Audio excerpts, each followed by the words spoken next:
Just going to blow my nose.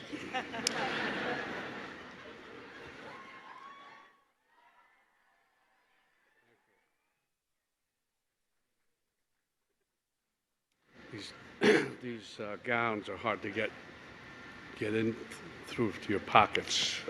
Such practical things. Dean Green, deans, university leadership, faculty, staff, parents, friends, and the 2015 class of New York University's Tisch School of the Arts. Thank you for inviting me to celebrate with you today. Tisch graduates, you made it. And you're fucked.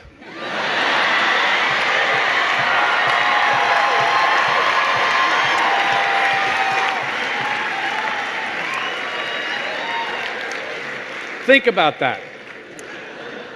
The graduates from the College of Nursing, they all have jobs. The graduates from the College of Dentistry, fully employed. The Leonard N. Stern School of Business graduates, they're covered. The School of Medicine graduates, each one will get a job. The proud graduates of the NYU School of Law, they're covered. And if they're not, who cares? They're lawyers. The English majors are not a factor. They'll be home writing their novels. Teachers, they'll all be working. Shitty jobs, lousy pay, yeah, but still working. The graduates in accounting, they all have jobs. Where does that leave you? Envious of those accountants? I doubt it. They had a choice. Maybe they were passionate about accounting, but I think it's more likely that they used reason and logic and common sense to reach for a career that could give them the expectation of success and stability. Reason, logic, common sense at the Tisch School of Arts? Are you kidding me? But you didn't have that choice, did you? You discovered a talent, developed an ambition, and recognized your passion. When you feel that, you can't fight it. You just go with it. When it comes to the arts, passion should always trump common sense. You aren't just following dreams, you're reaching for your destiny. You're a dancer, a singer, a choreographer, a musician, a filmmaker, a writer, a photographer, a director, a producer, actor, an artist. Yeah, you're fucked. The good news is that that's not a bad place to start. Now that you've made your choice, or rather succumbed to it, your path is clear. Not easy, but clear. You have to keep working. It's that simple. You got through Tisch, that's a big deal. Or to put it another way, if you got through Tisch, big deal.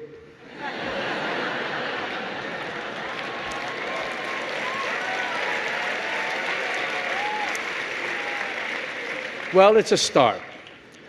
On this day of triumphantly graduating, a new door is opening for you.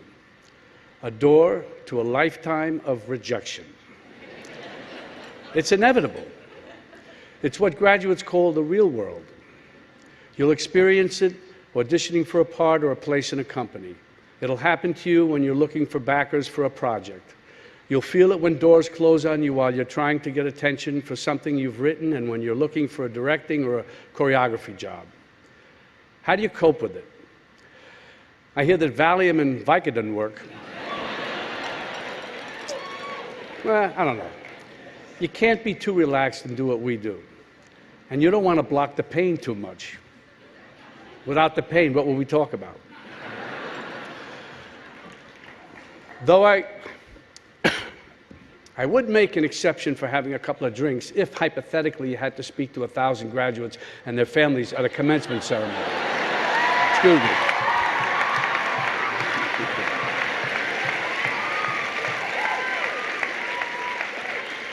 Rejection might sting, but my feeling is that often it has very little to do with you.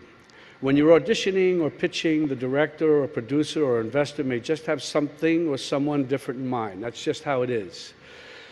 That happened to me recently when I auditioned for the role of Martin Luther King in Selma.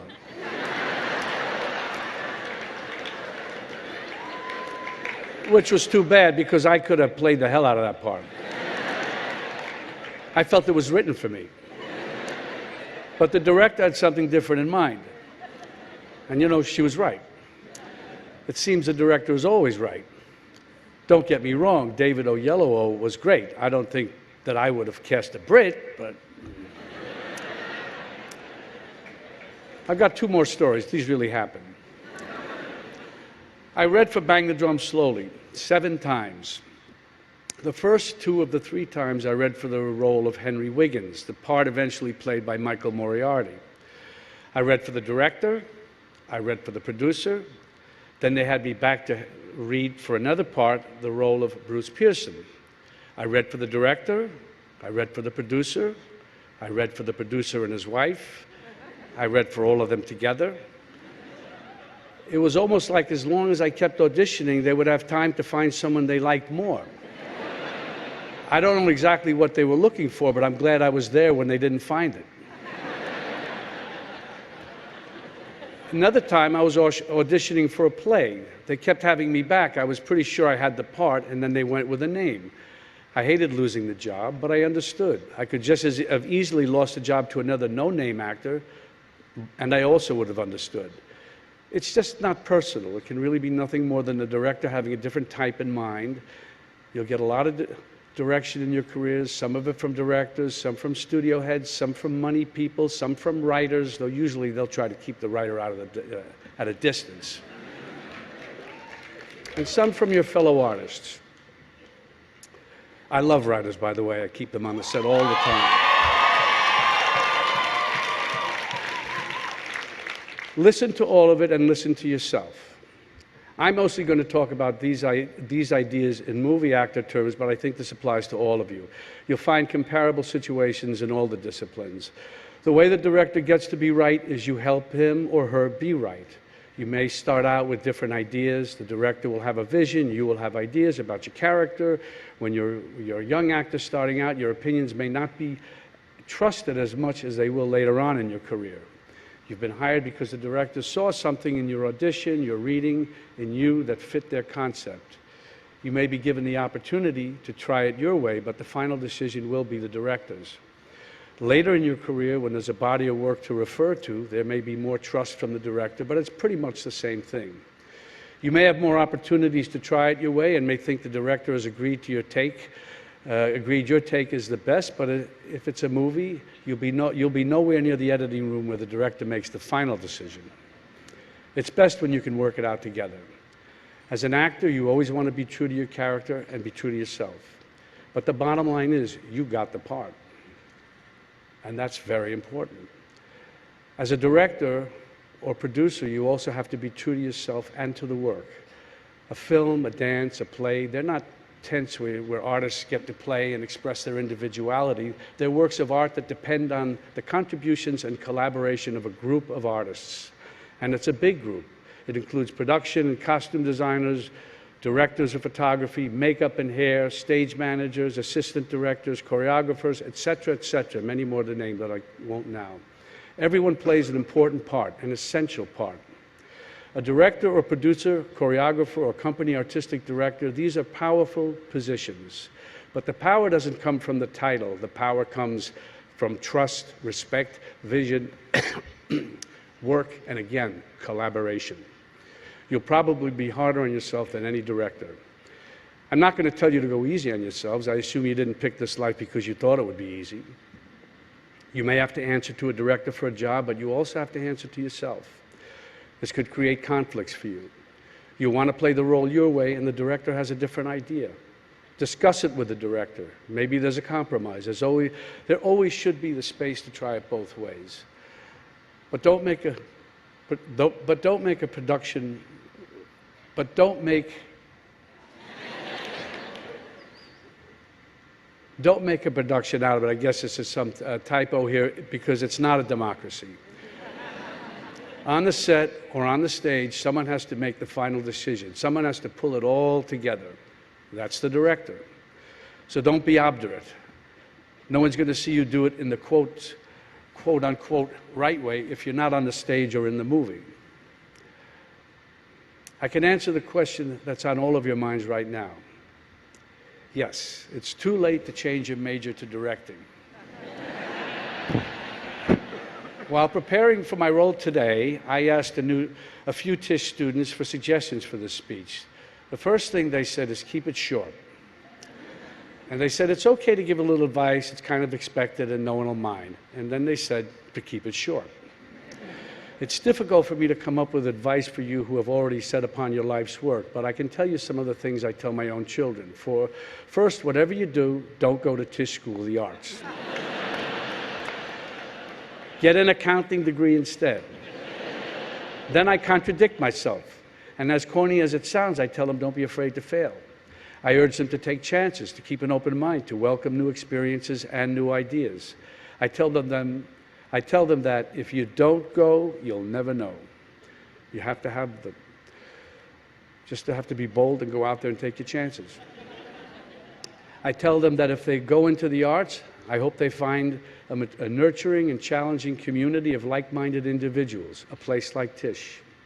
If they find themselves with a talent and a burning desire to be in the performing arts, I tell them, when you collaborate, you try to make everything better, but you're not responsible for the entire project, only your part in it.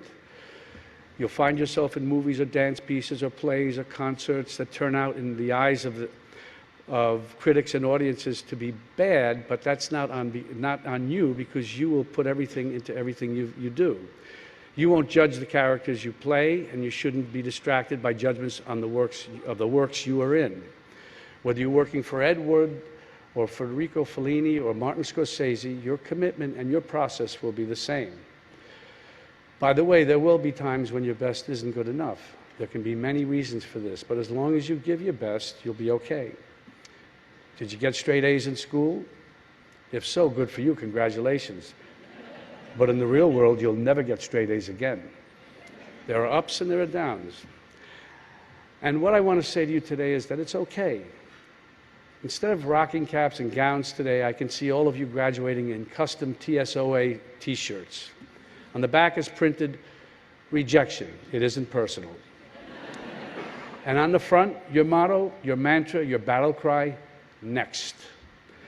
You didn't get that part? That's my point. Next. You'll get the next one or the next one after that.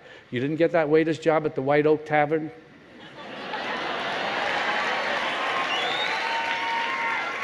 Next. You'll get the next one, or you'll get the next gig tending bar at Josie's.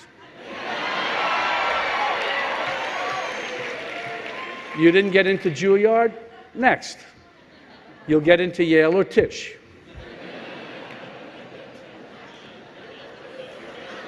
You guys like that joke, so it's okay.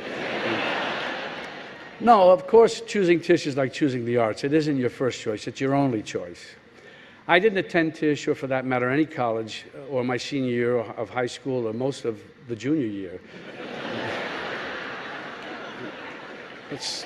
Still, I've felt part of the Tisch community for a long time. I grew up in the same neighborhood as Tisch. I've worked for and with a lot of people who attended Tisch, including Marty Scorsese, class of '64. As you learn your craft together, you come to trust each other and depend on each other. This encourages taking creative risks, because you all have the sense that you're in it together. It's no surprise that we often work with the same people over and over. I did 8 pictures with Marty and plan to do more. He did about 25 with his editor, Thelma Schoonmaker, who he met at Tisch when she worked on a student film in the summer of '63.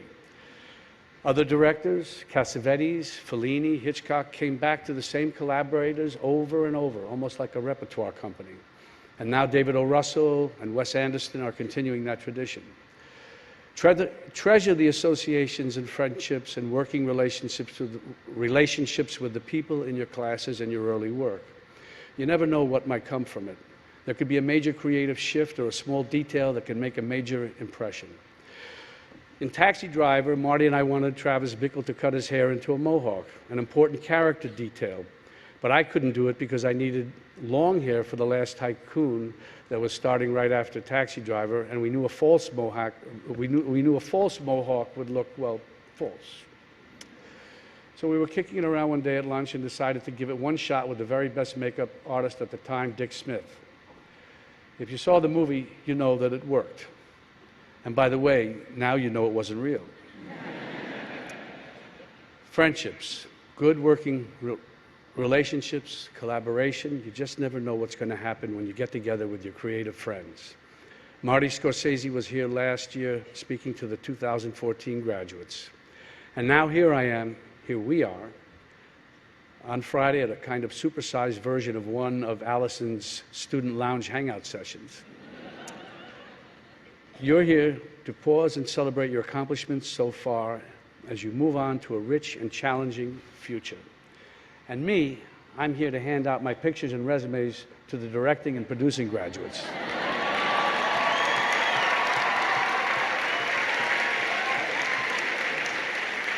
I'm excited and honored to be in a room full of young creators who make me hopeful about the future of the performing and media arts. I know you're going to make it, all of you. Break a leg. Next. Thank you.